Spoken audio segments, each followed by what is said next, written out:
இவருக்கும் வணக்கம். நம்ம இந்த வீட்டில் என்ன பார்க்க போகிறோம் அப்படின்னா, போன வீடியோட தொடர்ச்சியான கணக்கை தான் இங்கே பார்க்க போகிறோம். போன வீடியோவில் நம்ம என்ன பார்த்தோம் அப்படின்னா, உருளையோட வலைப்பரப்பு, மொத்த பரப்பு, கன அளவு. ஸோ இப்போ எப்படிலாம் ஃபார்முலா உருவாக்குறது, அந்த ஃபார்முலா வச்சு ஃபார்முலா சப்போஸ் கணக்கில் கேட்டுட்டாங்க, பரீட்சையில் கேட்டுட்டாங்க அப்படின்னா, நம்ம எப்படி ஃபார்முலா தெரியாமல் நம்மளாவே எப்படி கிரியேட் பண்ணுறதுன்ற விஷயத்த சொல்லி கொடுத்தேன். ஸோ அதை வச்சு அதை சார்ந்த கணக்கில் தான் நம்ம கேட்க போகிறோம். ஆனால் இங்கே ஃபார்முலா எதுவுமே நம்ம யூஸ் பண்ணாமல், ஓகேவா?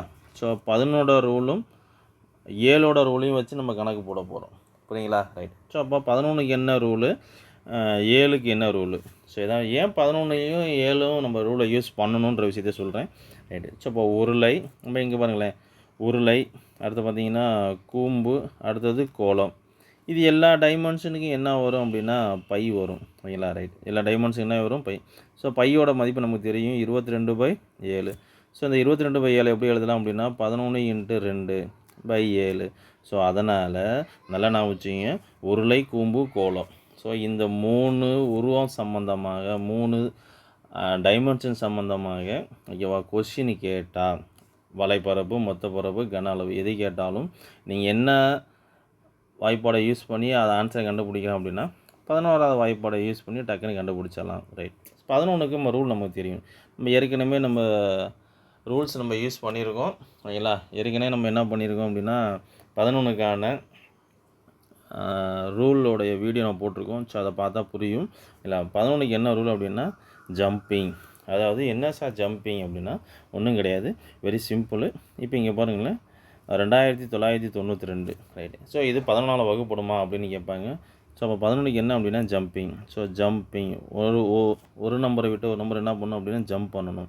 ரைட். ஸோ ஜம்ப் பண்ணிவிட்டு அந்த நம்பர் எல்லாத்தையும் தனியாக வெளில எடுத்து கூட்டிடணும். இல்லை? ரைட். இப்போ இங்கே 2லேருந்து 9 எவ்வளோ? 11. So 11. Right. So 11. Okay, jumping பண்ணக்கூடிய நம்பரை கூட்டிடணும். ரைட்டு. மீதி உள்ள நம்பரையும் என்ன பண்ணிடணும்? கூட்டிடணும். 9ஐயும் 2ஐயும் கூட்டினாலும் 11. ஸோ இந்த 2 நம்பருடைய வித்தியாசம் 0 அல்லது 11ஓட மடங்காக வந்துச்சுன்னா, ஓகேவா, ரைட். இப்போ நமக்கு டிஃப்ரென்ஸ் எவ்வளவு? 0 தானே? ரைட். ஸோ அப்போ இதுமாரி 0 அல்லது 11 மடங்காக வந்தால் இந்த நம்பர் எதால் வகுப்படும் அப்படின்னா 11ஆல் வகுப்படும். எதால் வகுப்படும்? 11ஆல் வகுப்படும். ஸோ அவ்வளோதான் கணக்கு. ரொம்ப ஈஸியாக டக்குன்னு போயிடுவோம். ஸோ 11க்கு என்ன ரூல் அப்படின்னா ஜம்பிங். ஸோ ஜம்ப் பண்ணுற நம்பர் என்ன பண்ணணும்? கூட்டிக்கணும். அதுக்கப்புறம் மீதி உள்ளார ஜம்ப் பண்ண நடுவில் நம்பருக்கு பார்த்தீங்களா, அந்த நம்பர் எல்லாத்தையும் தனியாக கூட்டிக்கணும். இந்த நம்பர்லாம் கூட்டிக்கணும். ஸோ கூட்டினா ஃபைனலாக ஆன்சர் என்ன வரணும்? ஓகே, அந்த 2 நம்பரோடைய டிஃப்ரென்ஸ், ஓகேவா, அதான் ஃபைனல் ஆன்சர். ஸோ அதோட வேல்யூ 0 அல்லது 11ஓட மடங்காக இருக்கணும். ஸோ அவ்வளோதான் விஷயம். புரியல? ரைட். ஸோ இதை வச்சுக்கிட்டு இந்த கணக்கை நம்ம ஈஸியாக போட போகிறோம். பாருங்கள், இப்போ கொஸ்டின் என்ன சொல்லியிருக்காங்கன்னு பாருங்களேன். கொஸ்டின் என்ன சொல்லியிருக்காங்க, ஒரு உருளை வடிவ பீப்பாயின் உயரம் 20 சென்டிமீட்டர். ஓகேங்களா? ரைட். ஒரு உருளை வடிவ உயரம், பீப்பாயின் உயரம் 20 சென்டிமீட்டர். அடுத்தது அடிப்புற ஆரம் 14 சென்டிமீட்டர் எனில் அந்த வலைப்பரப்பு மற்றும் மொத்த பரப்பை காண்க. ரைட். ஸோ இப்போ இது என்ன, அது உருளை வடிவம். ஸோ எதை செக் பண்ண போகிறோம்? வலைப்பரப்பு, மொத்த பரப்பை கேட்டிருக்காங்க. ஸோ 11 ரூல் என்ன பண்ண நம்ம செக் பண்ண போகிறோம்? ஃபஸ்ட்டு ஆன்சரை பார்க்குறேன். ஸோ 1170. இல்லை, அடுத்தது 2991. இல்லை, ரைட். ஸோ அப்போ நம்ம என்ன பண்ணோம்? ஜம்பிங். ஸோ ஜம்ப் பண்ண நம்ம என்ன பண்ணுவோம்? கூட்டிக்கணும்னு சொல்லியிருக்கேன். ஸோ அப்போ இங்கேருந்து 1லேருந்து, ஓகேவா, 7க்கு போயிருக்காங்க. ரைட். அவ்வளோதான். ஸோ அப்போ 1ஐயும் 7ஐயும் கூட்டின அளவு 8. ரைட். ஜம்பிங் மீதி உள்ள நம்பரு இதுதான். ஓகேவா? ஸோ இந்த நம்பரை என்ன பண்ணணும்? கூட்டணும். ஸோ கூட்டினோம்னா 1ஐயும் 0ஐயும் கூட்டின அளவு 1. இதோட டிஃப்ரென்ஸு நமக்கு என்ன வருது? 7ன்னு வருது. நமக்கு என்ன வரணும்? 0 வரணும்னு சொல்லியிருக்கேன். ஸோ அப்போ இந்த நம்பர் எதால் வகுப்படாது? 11ஆல் வகுப்படாது. எதால் வகுப்படாது? 11ஆல் வகுப்படாது. ரைட். ஓகேங்களா? ரைட். அடுத்தது 2வது ஆப்ஷன் பார்க்குறோம். ஸோ 2வது ஆப்ஷன் என்ன அப்படின்னா, நல்லா கவனிங்க, 2வது ஆப்ஷன் என்ன கொடுத்துருக்காங்க அப்படின்னா 1760. 1760. அடுத்து பார்த்தீங்க அப்படின்னா 2992. ஸோ இப்போ இது 11 ரூல் வருதான்னு பார்க்க போகிறோம். 1760. அடுத்து பார்த்தீங்க அப்படின்னா 2992. ஸோ ஜம்ப் பண்ணுறேன். ஓகேவா? ரைட். ஸோ ஜம்ப் பண்ணின பிறகு அந்த நம்பர் எல்லாத்தையும் கூட்டுறேன். ஸோ இப்போ 1ஐயும் 6ஐயும் கூட்டின அளவு 7. ரைட். ஸோ ஜம்ப் பண்ணதுக்கப்புறம் நடுவில் இருக்குது பார்த்தீங்களா நம்பரு, இந்த நம்பரு. ஸோ இது தனியாக கூட்டணும். 7ஐயும் 0ஐயும் கூட்டின அளவு 7. ஸோ டிஃப்ரென்ஸ் என்ன வருது? 0. ஸோ இந்த நம்பர் எதால் வகுப்படும்? 11ஆல் வகுப்படும். சேம் வலைப்பரப்பு செக் பண்ணிட்டோம். அடுத்து மொத்த பரப்பு அதேமாரி தான். ஸோ இப்போ என்ன பண்ண போகிறோம், ஜம்ப் பண்ண போகிறோம். 2லேருந்து 9, 1 விட்டு ஒரு நம்பர் என்ன பண்ணணும், ஜம்ப் பண்ணணும். ஸோ 1 விட்டு ஒரு நம்பரை ஜம்ப் பண்ணிட்டு என்ன பண்ணணும் அப்படின்னா, அந்த நம்ம ஜம்ப் பண்ணோம்ல அந்த நம்பரெல்லாம் தனியாக எடுத்து கூட்டிடணும். 2ஐயும் 9ஐயும் கூட்டினா எவ்வளோ, 11. ரைட். ஜம்ப் பண்ணதுக்கப்புறம் நடுவில் உள்ள நம்பர் என்ன பண்ணணும், கூட்டணும். நடுவில் உள்ள நம்பர் இதுதான். 9 2ஐயும் கூட்டினா எவ்வளோ, 11. ஸோ இதோட டிஃப்ரென்ஸ் என்ன வருது, 0. ஸோ இப்போ இந்த நம்பர் எதால் வகுப்படும், 11ஆல் வகுப்படும். ஸோ நமக்கான ஆன்சர் யார் அப்படின்னா பி தான். நமக்கு ஆன்சர் யார், பி தான். ஸோ இது பாருங்கள், இது 11ஆல் வகுப்படும் ஓகேங்களா. பட் ஆனால் இது வகுப்படாது ஓகேங்களா. ரைட். ஸோ இப்போ பார்த்தீங்க அப்படின்னா 2லேருந்து 9னா எவ்வளோ, 11, 12 ஓகேவா. ஸோ 12 நடுவில் இங்கே யார் இருக்காப்புல, 0 ஓகேவா, 9. ஸோ கூட்டினோம் அப்படின்னா 9. இதோட டிஃப்ரென்ஸ் என்ன வருதுன்னா நமக்கு 3 வருது ஓகே. நமக்கு என்ன வரும், 0 வரும். ஸோ இப்போ இது கிடையாது, இது கண்டிப்பாக நிச்சயமாக கிடையாது ஓகேங்களா. ரைட். இங்கே பாருங்கள் எவ்வளோ ஜம்பிங் பண்ண நம்பர் எல்லாத்தையும் கூட்டினோம்னா 1. ஜம்பிங் பண்ண நடுவில் உள்ள நம்பர்லாம் அது 7. ஸோ டிஃப்ரென்ஸ் எவ்வளவு, 6. ஸோ இப்போ இது கிடையாது. ஸோ நமக்கான ஆன்சர் யார் அப்படின்னா பி தான். நமக்கான ஆன்சர் யார், பி தான். புரியுங்களா. ரைட். ஸோ அதேமாரி பாருங்கள் அடுத்த கணக்கு 2ஆம் கணக்கு ரொம்ப ஈஸி இல்லைங்களா. ரைட். ஸோ 11 ரூல் நம்ம என்ன பண்ணலாம், யூஸ் பண்ணிட்டு போயிடலாம். அதேமாரி நல்லா நான் வச்சுங்க. இன்னொரு விஷயம், அளவு திட்டெல்லாம் ஒரே மாதிரி தான் இருக்கணும். மீட்டர் அப்படின்னா என்ன பண்ணணும், ஃபுல்லாக மீட்டரில் தான் இருக்கணும். ரைட். ஸோ இப்போ பரப்பளவு ஃபைனலாக நம்ம ஆன்சர் எழுதும்போது, பரப்பளவில் நம்ம ஃபைனலாக ஆன்சர் எழுதும்போது சதுர ஓகேங்களா. இங்கே அளவில் என்னது மீட்டர்னு கொடுத்துருக்காங்களா. ஸோ சதுர மீட்டர்னு இருக்கும். அப்படி இல்லை அப்படின்னா என்னவா இருக்கும் அப்படின்னா, நல்லா நான் வச்சுங்க, மீட்டர் ஸ்கொயர்டாக இருக்கும். என்ன ஸ்கொயர்டாக இருக்கும், மீட்டர் ஸ்கொயர்டாக இருக்கும். ரைட்டு. ஸோ அதில் நம்ம கவனமாக இருக்கணும் ஓகேங்களா. ஸோ ஃபைனலாக நம்ம ஆன்சர் எழுதும்போது கவனமாக இருக்கணும். பரப்புன்னு கேட்டுட்டாவே ஓகேங்களா. ரைட். அவங்க அளவு திட்டம் என்ன கொடுத்துருக்காங்க, இங்கே மீட்டரில் கொடுத்துருந்தாங்கன்னா ஓகே, ஃபைனல் ஆன்சர் என்ன அப்படின்னா எழுதும்போது சதுர மீட்டர்னு இருக்கும். அப்படி இல்லைன்னா மீட்டர் ஸ்கொயர் இருக்கும். ஸோ பரப்பு இதுதான் சரிங்களா. ரைட். ஸோ அவ்வளோதான் விஷயம். ஸோ இப்போ நம்ம என்ன பண்ணோம், என்ன கொஸ்டின் கேட்டிருக்காங்கன்னா பரப்பளவு கேட்டிருக்காங்க. ஸோ பரப்பளவு நம்ம ஈஸியாக போட்டுடலாம். கொஸ்டின் என்ன சொல்லியிருக்காங்க பாருங்களேன். ரைட். ஓகேவா.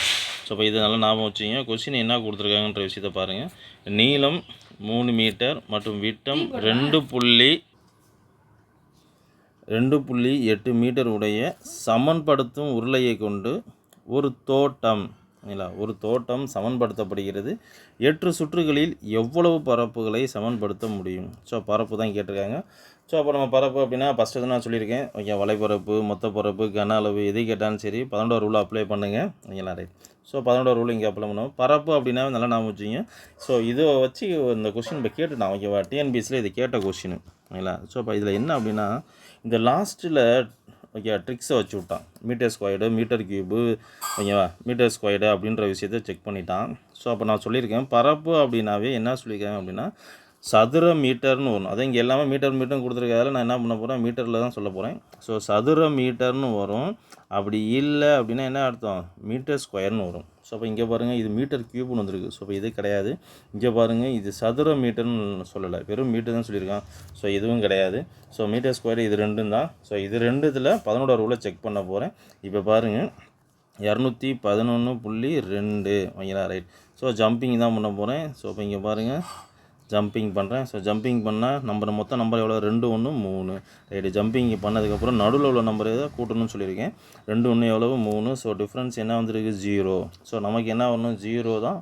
0 அல்லது 11 மடங்காக வந்திருக்கும். ஸோ இப்போ இது வந்துருச்சு. ஸோ நமக்கான ஆன்சர் யார், இது தான். ஸோ இதையும் செக் பண்ணிடுவோம். இதை செக் பண்ணால் வருதான்னு பாருங்கள். 200.1 மீட்டர் ஸ்கொயர் வந்திருக்கு. ஸோ ஜம்பிங்கு ஓகேவா. ஸோ ஜம்பிங் பண்ணோம் அப்படின்னா 0வையும் 2ஐயும் கூட்டினா 2. ஸோ இடையில உள்ள ஜம்பிங்கோடைய இடையில உள்ள நம்பரு 0 1. ஸோ கூட்டினோம்னா 1. ஸோ இது டிஃப்ரென்ஸ் எவ்வளோ, 1. நமக்கு என்ன வரும், 0 1. ஸோ இது கிடையாது. ஸோ அவ்வளோதான் விஷயம். ஸோ நமக்கு ஆன்சரு 211.2 மீட்டர் ஸ்கொயர்டு. ஸோ இது டிஎன்பிஎஸ்சியில் ரீசெண்டாக கேட்ட கொஸ்டின். புரியுங்களா. ரைட். ஸோ அவ்வளோதான் விஷயம். ரைட்டு. இந்த கணக்கு பாருங்கள் ரொம்ப ஈஸி. என்ன கொஸ்டின் அப்படின்னா தடிமன் 2 மீட்டர், தடிமன் 2 மீட்டர், ஆரம் 6 மீட்டர் மற்றும் உயரம் 25 மீட்டர். நல்லா நான் வச்சுங்க. அளவு திட்டம்லாம் ஒரே மாதிரி தான் இருக்கணும். மீட்டர்னால் ஃபுல்லாக லாஸ்ட் வரை இதில் தான் இருக்கும், மீட்டரில் தான் இருக்கும். ஒரு உருளை வடிவ சுரங்கப்பாதையின் உள் மற்றும் வெளிப்புற பரப்புகளுக்கு வர்ணம் பூசப்படுகிறது. 1 லிட்டர் வர்ணத்தை கொண்டு 10 சதுர மீட்டர் பூச முடியும் எனில் சுரங்கப்பாதைக்கு வர்ணம் பூச எத்தனை லிட்டர்கள் தேவைப்படும்? ரைட். ஸோ இப்போ இது இம்பார்ட்டன்ட். ஸோ ஆன்சர் நம்ம என்ன பண்ணோம் அப்படின்னா 14 வகுப்படும். எத்தனை லிட்டர் அப்படின்னா கன அளவுன்னு கேட்குறாங்கன்னு அர்த்தம். ஓகேவா? கனம். ஓகேவா? அந்த இடத்துல என்னென்ன லிட்டரில் கேட்டாங்க நம்ம என்ன யூஸ் பண்ணணும் தெரியாமலே இருக்கிறது. வலைப்பரப்பு, மொத்த பரப்பு, கன அளவு. ஸோ இதெல்லாம் கேட்டால் 14 வாய்ப்பாடு டக்கு டக்குன்னு போட்டு போயிடலாம். ஸோ இப்போ பாருங்கள் 220 ஓகேங்களா? ஸோ 14 வகுப்படும்ல வகுப்படும். ரைட். அவ்வளோதான். ஸோ ஆன்சர் இல்லை முடிஞ்சு போச்சு. இதை செக் பண்ணுங்கள், வராது. 230 ஜம்பிங் பண்ணால் 2, நடுவில் உள்ளது 3. ஸோ டிஃப்ரென்ஸ் 1 தான் வருது. இங்கே நமக்கு என்ன வரும்? 0 வரணும். ஸோ இது கிடையாது. அடுத்து இதை செக் பண்ணுங்கள். 421. ஸோ ஜம்பிங் பண்ணால் 5, சென்ட்ரல் உள்ளது 2. ஸோ டிஃப்ரென்ஸ் எவ்வளோ? 3. ஸோ இது கிடையாது. ஓகேங்களா? ரைட். இதே பாருங்கள் 5 நாள் எவ்வளோ? 9, சென்ட்ரல் உள்ளது 3. So difference 6. ஸோ இதுவும் கிடையாது. ஓகேங்களா? ரைட். அவ்வளோதான். ஸோ நமக்கு ஆன்சர் எவ்வளோ அப்படின்னா 220 லிட்டர். ஸோ இப்போ இந்த கணக்கு முக்கியம். 220 லிட்டர். புரியுங்களா? ரைட். ஸோ அவ்வளோதான்.